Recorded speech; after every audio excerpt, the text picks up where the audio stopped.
네, 안녕하세요. 우리가 지난번 동영상에서 현재 가치, present value라는 것에 대해서 살펴보았습니다. 그런데 현재 가치라는 것을 왜 이야기를 했는지에 대해서, 왜 공부를 해야 되는지에 대해서는 말씀을 안 드렸죠. 그래서 이번 동영상에서 지난 시간에 왜 우리가 현재 가치라는 것에 대해서 살펴보았는지, 그리고 왜 현재 가치에 대해서 아는 것이 중요한지에 대해서 말씀드리도록 하겠습니다. 화면에다가 그리고 전자펜을 이용해서는 조금 정교한 필기가 어려워서 이번 동영상은 이렇게 칠판을 이용해서 수업을 진행을 하도록 하겠습니다. 자, 여기 칠판에 있는 내용을 보기 전에 우선 채권이라는 것이 무엇인지에 대해서 한번 헷갈리실 것 같아서 정리를 하도록 하겠습니다. 내가 기업인데 어떤 신제품을 출시한다거나 공장을 증설한다거나 아니면 새로운 사업을 하려고 한다거나 할 때에 내가 가지고 있는, 즉 지금 기업이 가지고 있는 돈만으로 그러한 신규 사업을 하기는 어려울 수 있습니다. 그러한 경우에 대표적으로 기업은 은행에 가서 대출을 받을 수도 있겠고 신규 주식을 발행해서 카카오 게임즈처럼 신규 주식을 발행해서 주식으로서 투자를 자본으로서 받을 수도 있겠습니다. 그렇지 않고 또 세 번째 방법이 채권을 발행해서 돈을 빌릴 수가 있겠습니다. 즉 그러한 세 가지 방법 중에 세 번째인 채권 발행이 앞선 동영상에서 여러 가지 표현을 제가 좀 혼용해서 썼어서 좀 그 부분 헷갈리셨을 것 같습니다. 그래서 돈을 빌리는 사람을 바로워, 영어의 바로워, 그리고 한국어로는 채무자라고 하죠. 그래서 돈을 빌리는 사람이라는 뜻이고, 돈을 빌리기 위해서는 채권을 발행을 해야 합니다. 그래서 채무자, 채권 발행자가 서로 같은 뜻이 되겠고, 이렇게 발행된 채권에 누군가는 돈을 빌려주겠죠. 우리가 제일 처음 시간에 파이낸스, 금융시장이라는 것이 하는 역할이 뭐다? 여유 자금이 있는 사람들로부터 그 자금을 필요로 하는 사람들에게 자금을 연결시켜주는 것이 금융시장의 역할이다라고 이야기했습니다. 그래서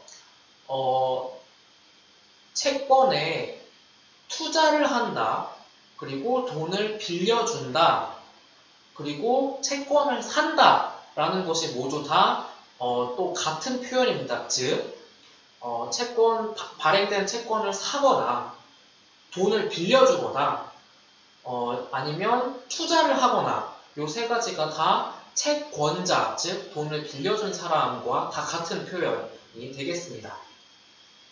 그리고 이러한 채권은 만약에 내가 100이라는 돈을 회사가 빌리기로 했다. 그리고 그 돈 빌리는 거에 대한 이자율로 매 년마다 10%씩의 이자를 주기로 했다.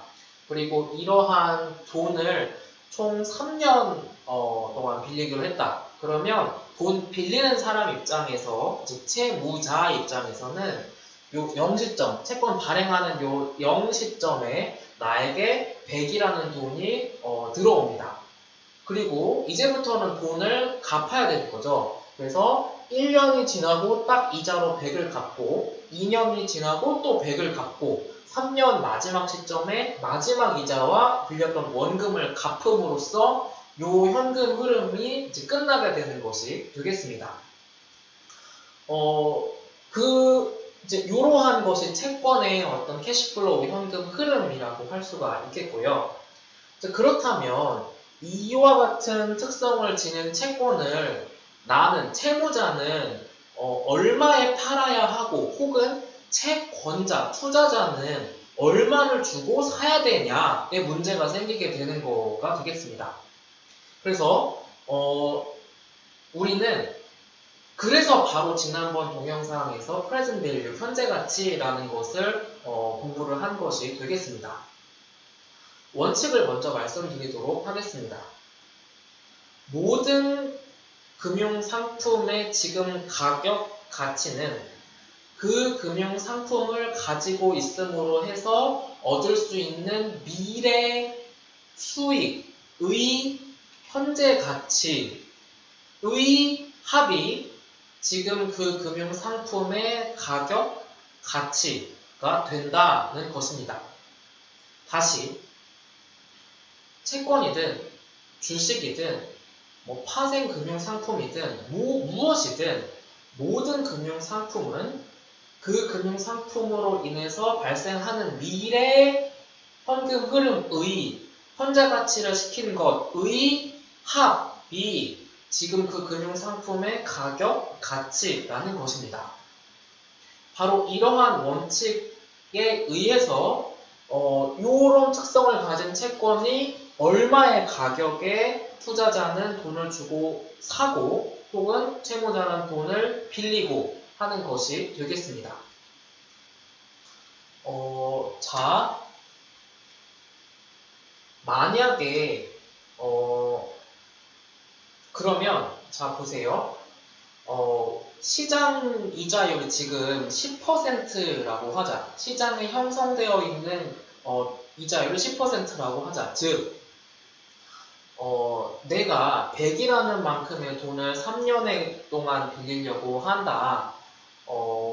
그리고 지금 시장에 형성되어 있는 대략적인 평균적인 이자율이 10%라고 하자. 그러면 이러한 특성에 갖는 금융상품의 가격은 이렇게 계산합니다.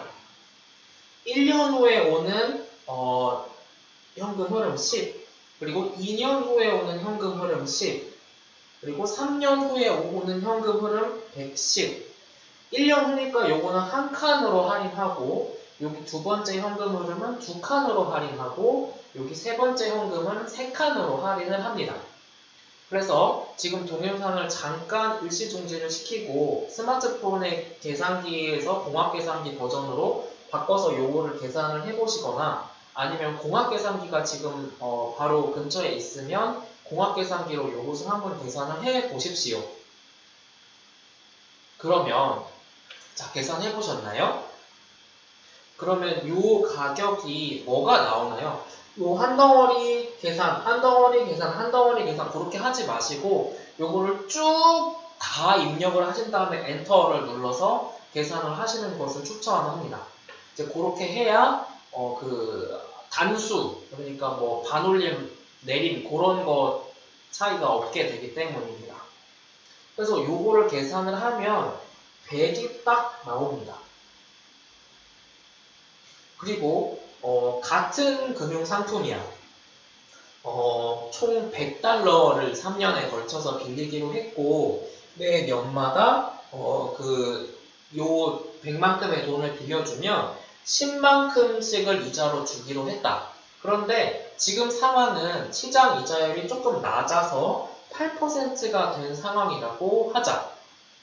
그러면 요 위에는 같고 요 밑에 할인하는 그 이자율 퍼센티지만 달라지게 되는데 요 첫 번째 거는 1.08의 1승, 두 번째 거는 1.08의 2승, 세 번째 거는 1.08의 3승으로 할인을 하게 되겠습니다.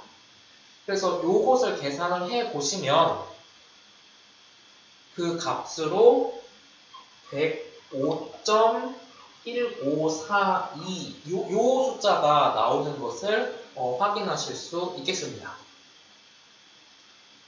그리고 다시 또 똑같은 상황이에요. 내가 총 100을 빌리려고 하고 3년 동안 빌리려고 하고 중간중간 이자로는 10% 즉 10씩을 이렇게 내기로 한다.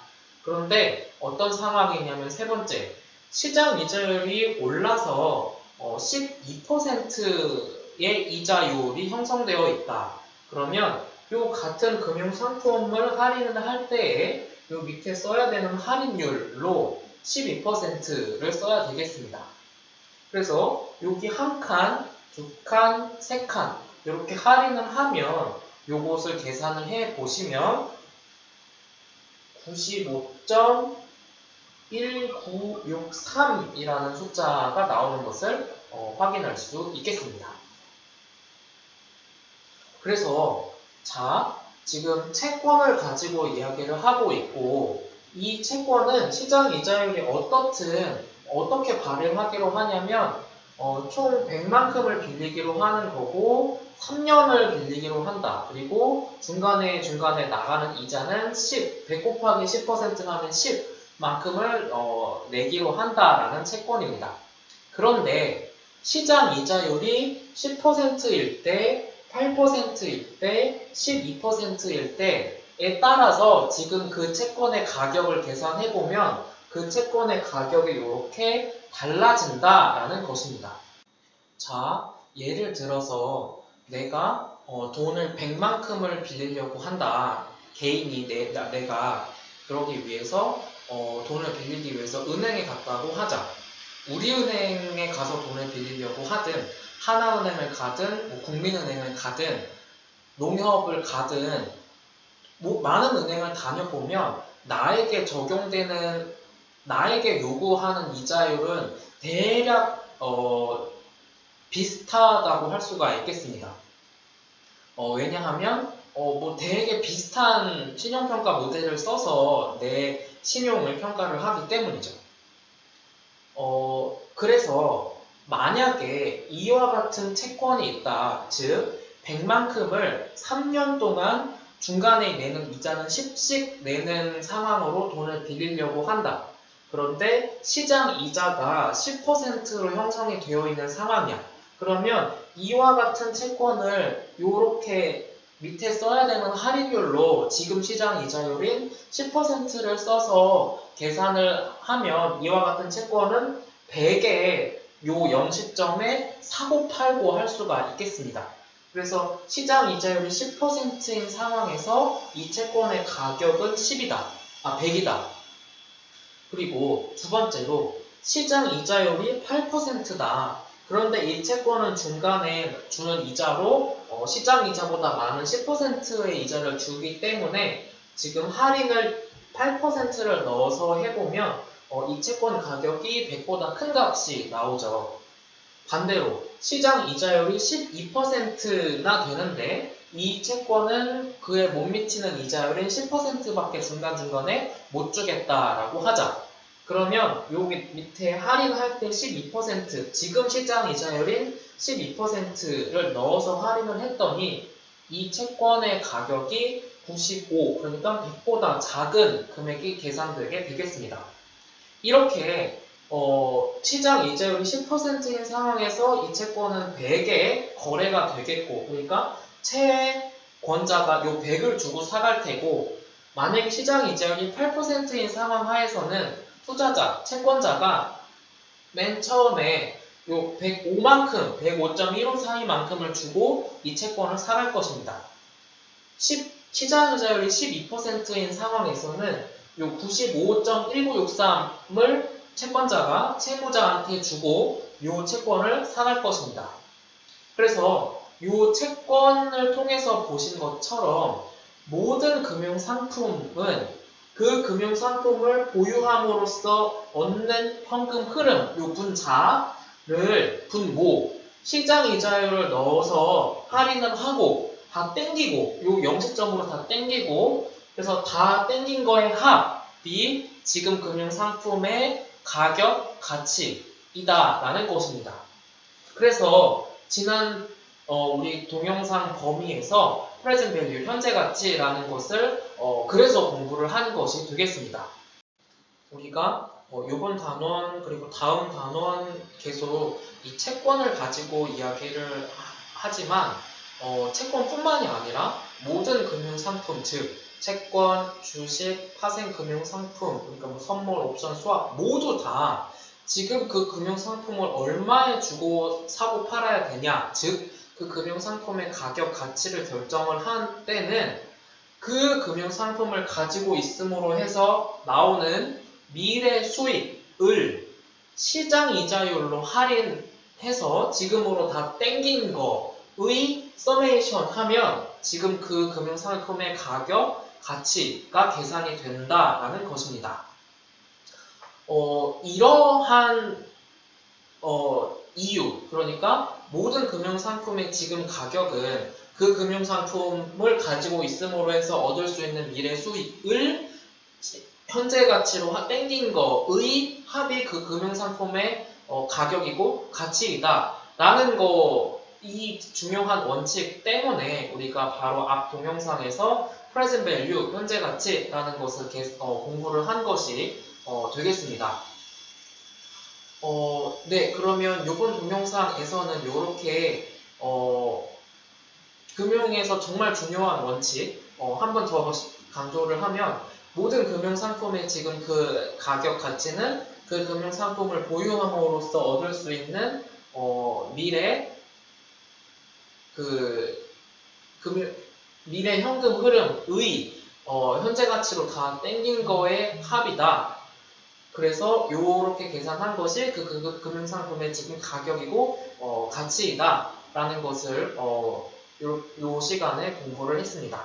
그러면 요번 동영상에서는 여기까지 공부하고 마치도록 하겠습니다.